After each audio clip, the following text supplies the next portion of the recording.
Meus irmãos, nós vamos abrir a palavra de Deus, a carta de Paulo aos Filipenses, capítulo 4, versos 6 e 7. Filipenses 4, versos 6 e 7.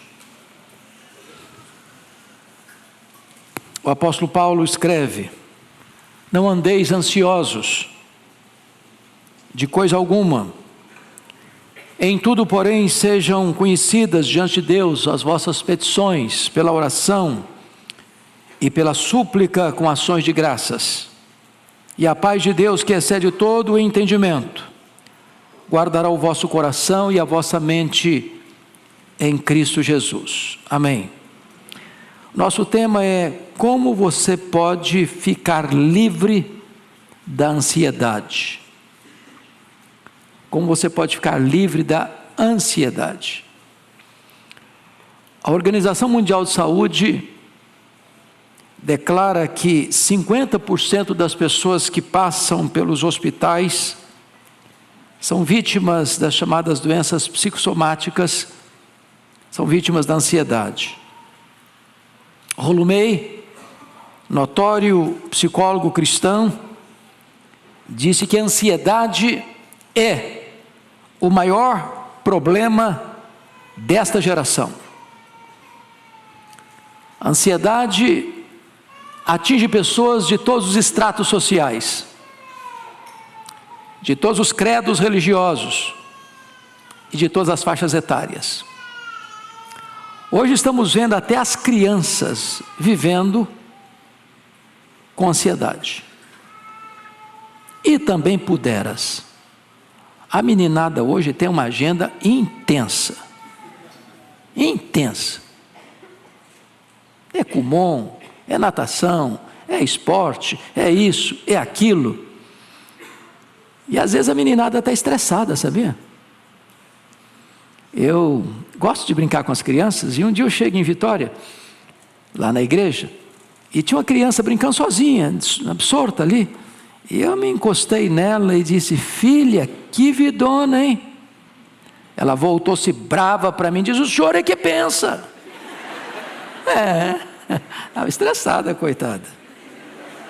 Não é fácil não.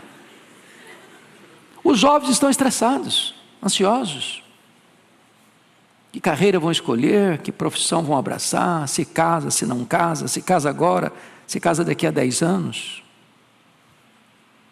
Os casados também estão ansiosos. Como é que vamos fazer? Vamos ao nosso pé de meia, se estabilizar financeiramente, se vamos ter filho agora, se não vamos ter, se o cachorrinho vai substituir filho, essas coisas. As pessoas idosas estão ansiosas também, medo da solidão, medo do abandono dos filhos na velhice, medo se vai ter dinheiro para pagar o plano de saúde ou não vai. Tem gente que tem medo de viver, tem medo de morrer, tem medo de solidão, tem medo de multidão. A ansiedade está tomando conta das pessoas. Agora, o que não é ansiedade? Ansiedade não é ser previdente. Você precisa ser previdente. A formiga, que é um animal irracional, é previdente. Ela trabalha no verão para armazenar para o inverno. Ser ansioso não é você trabalhar intensamente. Não é deixar de enfrentar a dificuldade da vida. Então, como é que é esse negócio de ansiedade? Por que a ansiedade vem? Penso eu que a carta aos Filipenses nos ajuda a entender isso. Primeiro, diagnóstico da ansiedade. A ansiedade é resultado de olharmos para os problemas da vida em vez de olharmos para Deus. Essa é a grande mensagem do capítulo 1 de Filipenses. Circunstâncias difíceis você não administra, né? É uma doença, é um acidente, é uma separação, é um luto, um emprego que é tirado de você quando você precisar sustentar a sua família. O apóstolo Paulo enfrenta muitas adversidades no capítulo 1, porque ele chega em Roma, como era seu sonho chegar, mas chegar como missionário para ficar com a igreja, ser enviado para a região da Espanha, mas chega algemado, chega preso. A circunstância é carrancuda. Ele está colhendo aquilo que ele não esperava colher naquele momento. Mas ele não olhou para a circunstância com as lentes escuras do pessimismo. Ao contrário, ele transformou a circunstância num instrumento de bênção para outras pessoas. E ele escreveu dizendo: eu quero que vocês saibam que as coisas que me aconteceram têm contribuído antes para o progresso do Evangelho. Então ele não permitiu que as circunstâncias determinassem os seus sentimentos. Que se você tirar os olhos de Deus e pôr os olhos na circunstância, como Pedro, você naufraga. Como Geazi, você vai dizer: ai de nós, maiores são os que estão contra nós que estão conosco. Segundo, ansiedade, de acordo com Filipenses 2, é fruto de relacionamentos estremecidos. Olha comigo o capítulo 2, versos 3 e 4, que Paulo diz assim: nada façais por partidarismo ou vanglória, mas por humildade, considerando cada um os outros superiores a si mesmo. Não tem em vista o que é propriamente seu, senão também cada qual o que é dos outros.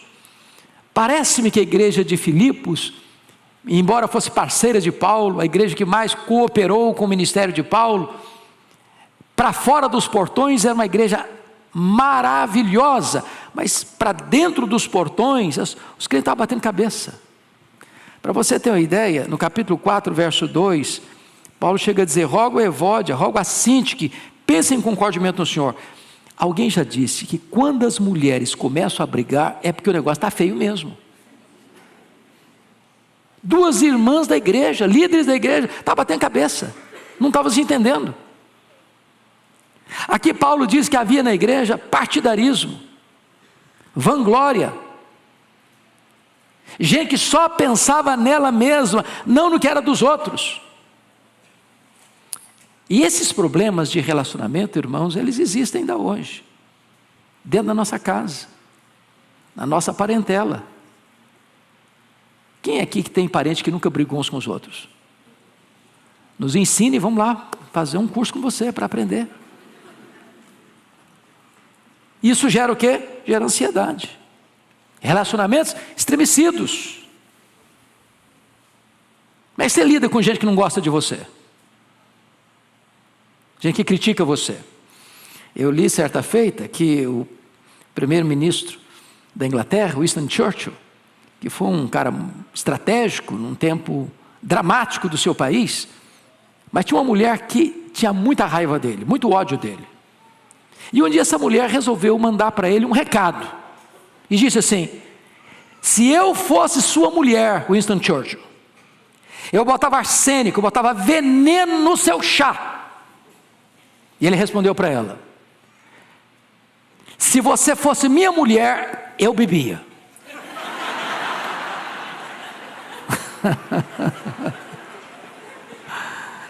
Negócio da hora que pega.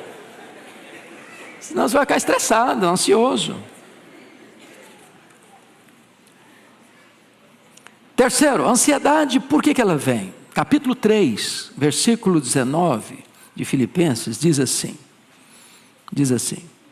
o destino deles é a perdição, o Deus deles é o ventre, a glória deles está na sua infâmia, visto que só se preocupam com as coisas terrenas. Preste atenção, só se preocupam com as coisas terrenas. Tem gente que só pensa em cifra. Ele levanta de manhã até dormir, ele só pensa em dinheiro. O Deus dele é o dinheiro. Ele vive pelo dinheiro. Ele ama o dinheiro. Ele morre pelo dinheiro. Ele mata pelo dinheiro. Ele se corrompe pelo dinheiro. Ele vende a alma dele para o diabo por causa de dinheiro. Ele vende a consciência dele por dinheiro. E nós estamos vivendo nessa geração. Geração materialista, consumista. Para você ter uma ideia, na década de 50, nós consumíamos 5 vezes menos do que consumimos hoje. E não éramos menos felizes, não. Quer um exemplo? Alguns, como alguns aqui, poucos eu tenho certeza, como eu fui criado na roça, na região rural. E numa época de pobreza. Que eu me lembre, eu só tive um brinquedo comprado em loja. Carrinho de plástico. Posso lhes garantir que meus pais não precisaram me levar para o psicólogo por causa disso. Feliz. Agora, hoje, uma criança nasce sem brincadeira. No dia que ele nasce, ele já tem mais brinquedo que ele consegue brincar a vida inteira. Você dá um brinquedo para uma criança hoje, ele brinca 1 hora, encosta no canto, é sucata, quer outro. E se você não der, ele entra em crise emocional, tem que levar para o psicólogo.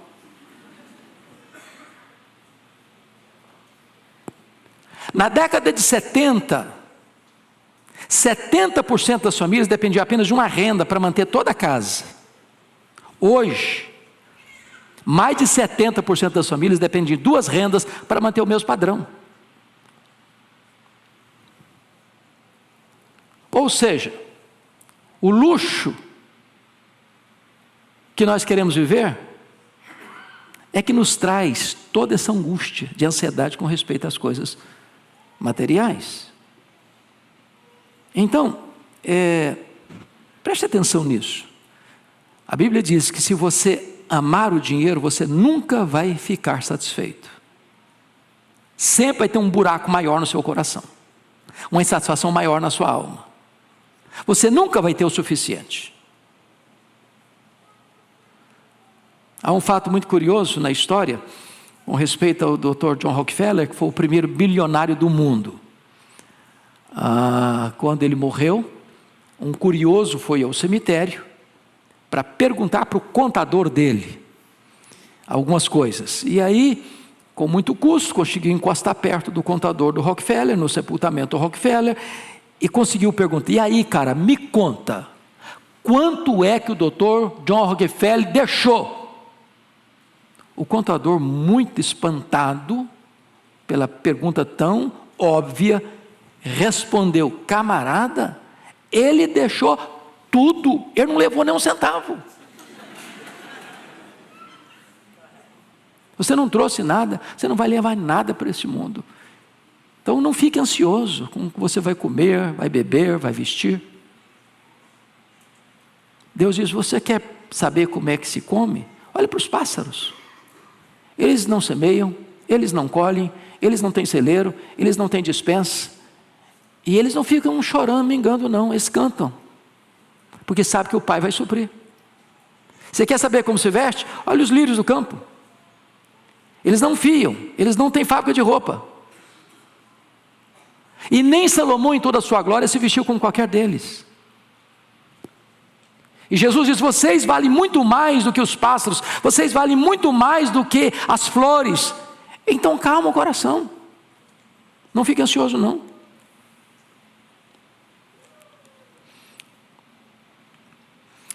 Agora, a ansiedade, ela é resultado de 2 coisas.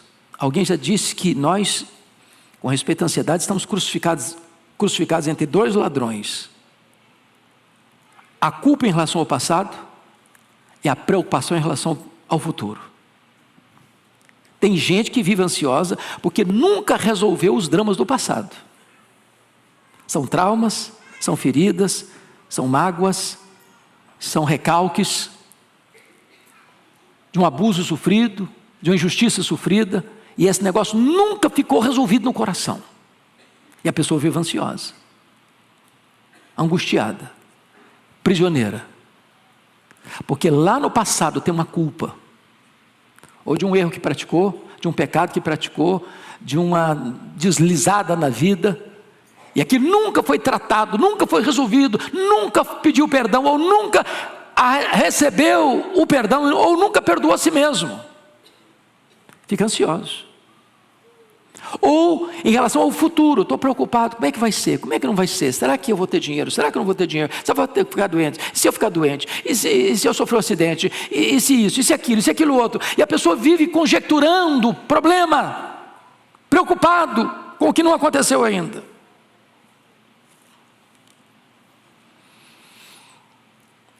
Quais são os sintomas da ansiedade? Quando Paulo diz não andeis ansiosos, a palavra ansiedade, na língua grega, significa puxar em direção oposta, estrangular, sufocar, asfixiar, tirar o oxigênio. Por exemplo, como é que você reage com respeito à ansiedade? Você fica ansioso diante de um desafio da vida? Vai fazer um exame, o vestibular, ou o Enem, como é que você fica? Com as mãos suando? Dá um branco? Dá uma nuvem na cabeça? Você vai fazer uma prova de promoção na sua empresa? Como é que você fica? Tem pessoas que elas ficam completamente tomadas, estranguladas pela ansiedade. Perde a lucidez, perde a clareza. Segundo lugar, é preciso entender que a ansiedade, ela é inútil. Ela não vai ajudar você a resolver os problemas do hoje, porque você está ansioso. Ela é inútil. Jesus diz assim, por mais ansioso que você esteja, você não consegue acrescentar um côvado, ou seja, 45 centímetros no curso da sua vida. Em outras palavras, você não melhora o seu performance hoje, ficando ansioso por um problema que talvez aconteça amanhã. É inútil. E por que é inútil? Porque, na verdade, onde começa a ansiedade, encerra a fé. Encerra a fé. Se eu creio, eu confio. Se eu fico ansioso, é porque eu não tenho convicção, não tenho certeza de que lá no futuro Deus estará lá para cuidar de mim. Mas mais do que isso, a ansiedade, além de inútil, ela é prejudicial. Sabe por que é prejudicial? Estatisticamente falando, 70% dos assuntos que nos deixam ansiosos nunca vão acontecer. Aí você sofreu desnecessariamente.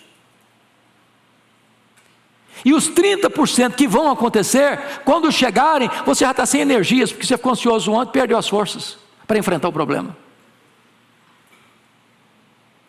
Tem gente que atrai o problema e sofre pelo problema, como se o problema estivesse acontecendo, quando o problema talvez não vá acontecer. É por isso que Jesus diz assim, basta ao dia o seu próprio mal. Eu já contei aqui há muitos anos, eu acho que tem mais de 10 anos que eu contei essa experiência aqui, num sermão, de um colega meu, de seminário. Eu morava no segundo andar do prédio, lá em Campinas, e eu estava no quarto 9, e o bebedouro ficava em frente ao quarto 1. E eu saí de madrugada com sede, fui beber água, pé por pé, sem chamar atenção, para não acordar ninguém. E quando eu estou passando em frente a um dos quartos, a porta aberta, e o meu colega chorando a cântaros, soluçando. Eu entrei, assim, preocupado, claro. Falei, meu filho, o que está acontecendo? Alguém morreu na família? E ele, soluçando, eu estou com medo da minha mãe morrer. Falei, qual o problema da sua mãe? Ela está doente, em qual hospital que ela está? O que aconteceu? Não, ela não está doente não, estou com medo de ela morrer um dia. Falei, rapaz, deixa a mulher viver, homem. 40 anos, a mulher estava viva ainda. Pior do que esse, foi uma mãe que entrou no meu gabinete pastoral com uma criança de 3 anos no colo, menina, chorando. Quando ela acalmou, eu falei, o que aconteceu, o que houve? Eu estou com medo da minha filha crescer e não casar. Falei, mas nem cresceu ainda, o que é isso? As pessoas atraem problemas e começam a sofrer por eles. é prejudicial. Mas em terceiro lugar, a ansiedade, além de inútil e prejudicial, disse Jesus, é um sinal de incredulidade. Os gentios que não conhecem a Deus é que se preocupam com todas essas coisas: que comeremos, que beberemos, com que nos vestiremos. Vós, entretanto, deveis buscar em primeiro lugar o reino de Deus e a sua justiça, e as demais coisas os serão acrescentadas. Por que eu fico ansioso? Por que você fica ansioso? Porque num dado momento a gente duvida que Deus seja suficientemente bom e poderoso para cuidar da nossa vida. Então é um gesto de incredulidade. A grande pergunta é: como é que resolve isso? Porque esse é o texto de Paulo: não andeis ansiosos de coisa alguma. O que é coisa alguma? Quem é um bom intérprete aí? O que é coisa alguma? É coisa alguma, pronto. Não precisa nem botar legenda, está claro. Qual é o remédio que Paulo passa para resolver esse problema? Primeiro remédio: você e eu precisamos aprender a orar corretamente. Olha o verso 6. Não andeis ansiosos de coisa alguma, em tudo, porém, sejam conhecidos diante de Deus as vossas petições, pela oração, pela súplica, com ações de graças. Há aqui 3 coisas dignas de destaque. Primeiro, a palavra oração aqui traz a ideia de adoração. Então ele está falando de 3 coisas: você adora a Deus, você pede ou suplica a Deus, que é a mesma coisa, e você dá graças a Deus. Agora, qual é a diferença entre adorar a Deus e dar graças a Deus? Você adora a Deus por quem Deus é, e você dá graças a Deus pelo que Deus faz. Quem é Deus? Então, me permita relembrar a você apenas os atributos incomunicáveis de Deus. Quem Deus é? Deus é autoexistente, Deus é infinito, Deus é imenso, Deus é eterno, Deus é imutável, Deus é onipotente, Deus é onipresente, Deus é onisciente, Deus é transcendente, Deus é soberano. Ele é tudo isso. Então, me permita ilustrar. Eu vou fazer agora uma oração de adoração, foi o que Paulo ensinou. Para fazer o quê? Para resolver o problema da minha ansiedade.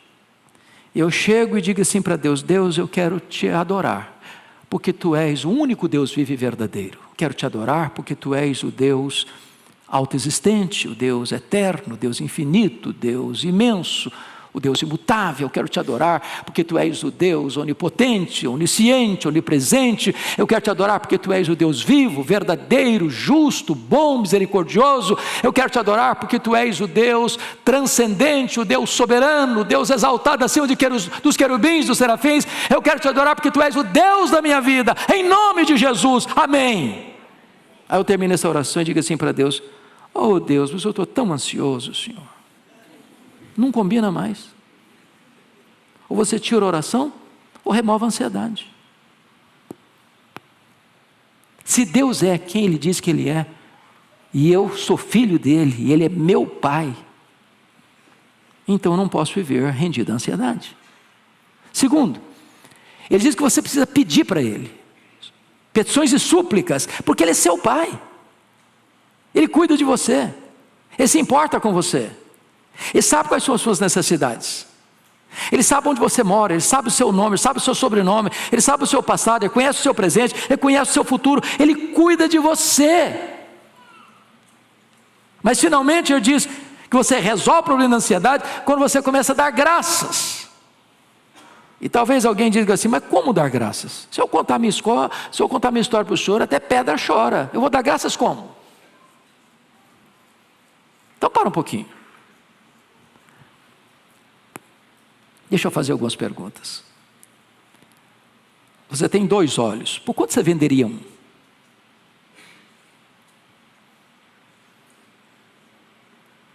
Quanto vale o fato de você estar enxergando? Quanto vale o fato do seu cérebro estar funcionando? Quanto vale o fato de você estar ouvindo?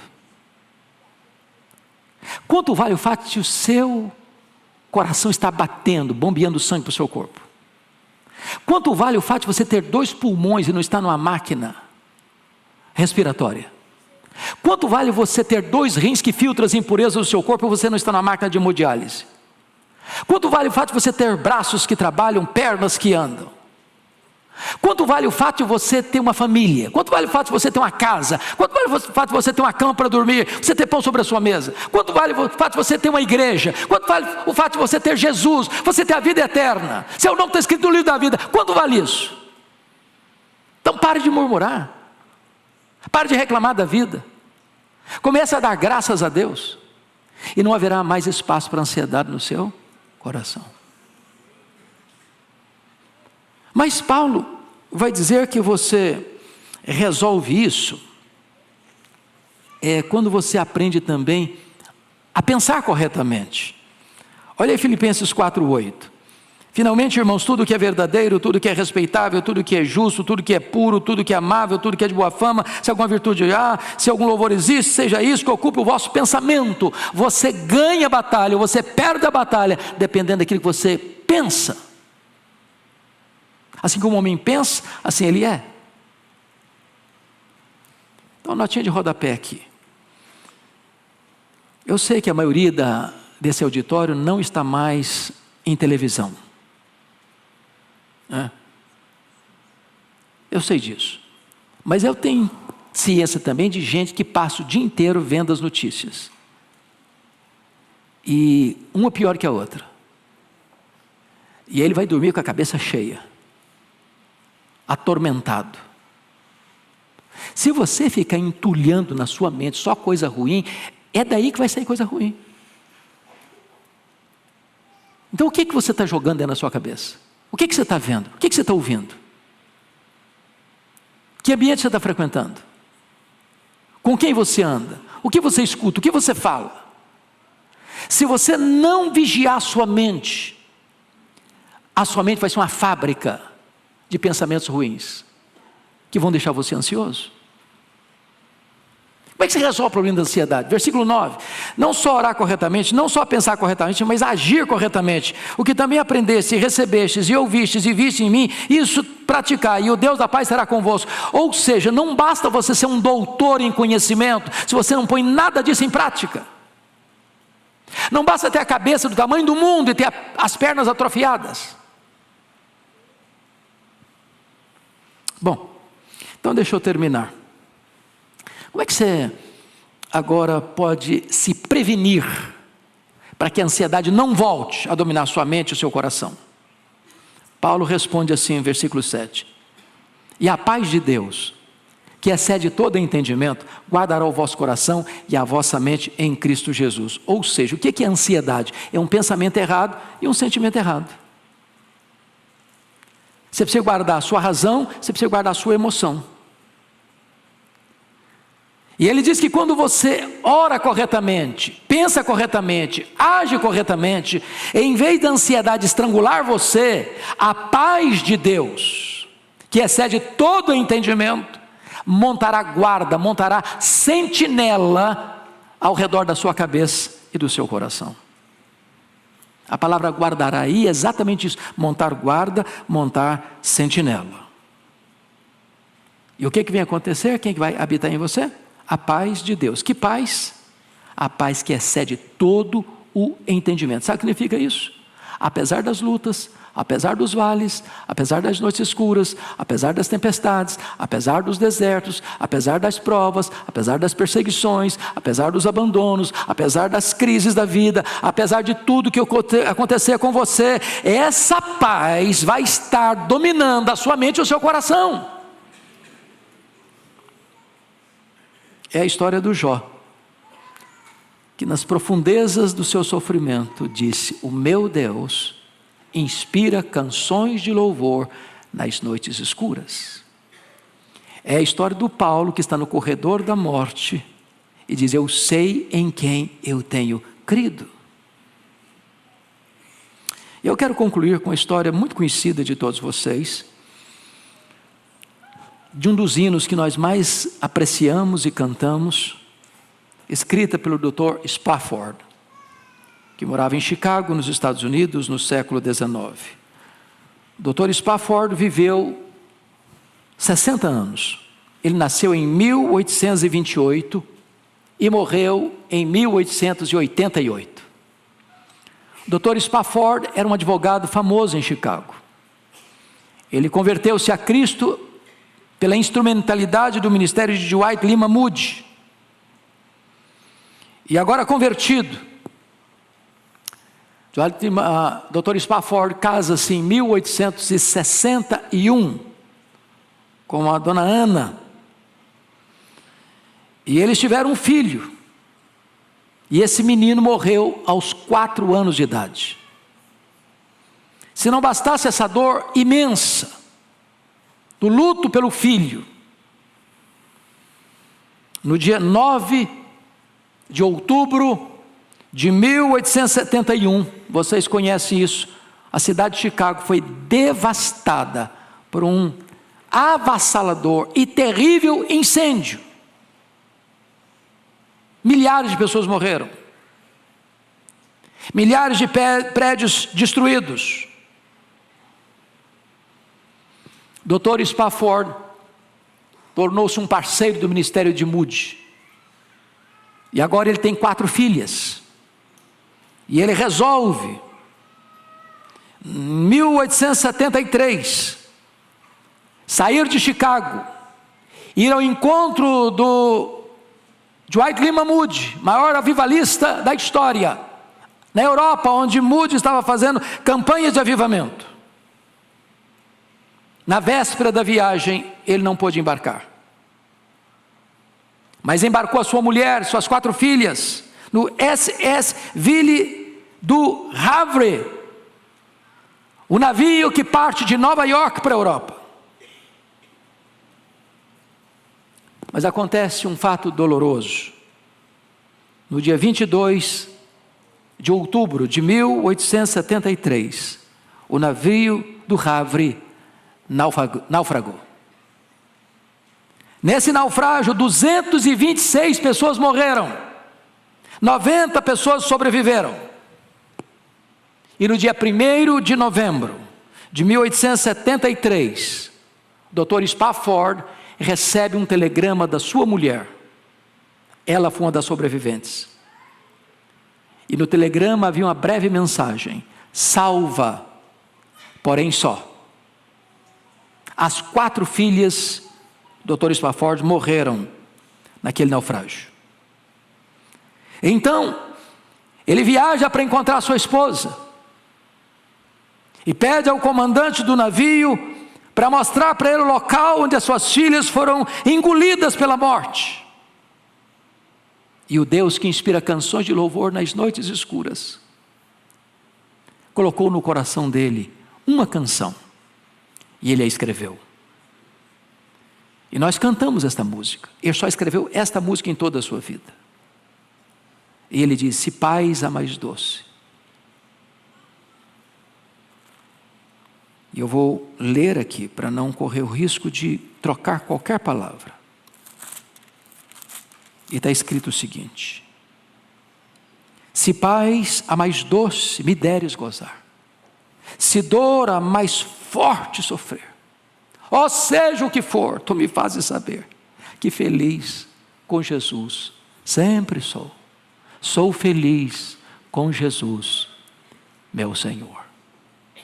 Esse estribilho na língua original em que foi escrito é diferente. It's well with my soul. It's well with my soul. Está tudo bem com a minha alma. Está tudo bem com a minha alma. Apesar das lutas, apesar da dor, apesar do luto, está tudo bem com a minha alma. Está tudo bem com a minha alma. Lançando sobre ele toda a vossa ansiedade, porque tem cuidado de vós. Não andeis ansiosos de coisa alguma. Em tudo, porém, sejam conhecidas diante de Deus as vossas petições pela súplica, com ações de graças. E a paz de Deus, que excede todo o entendimento, guardará o vosso coração e a vossa mente em Cristo Jesus.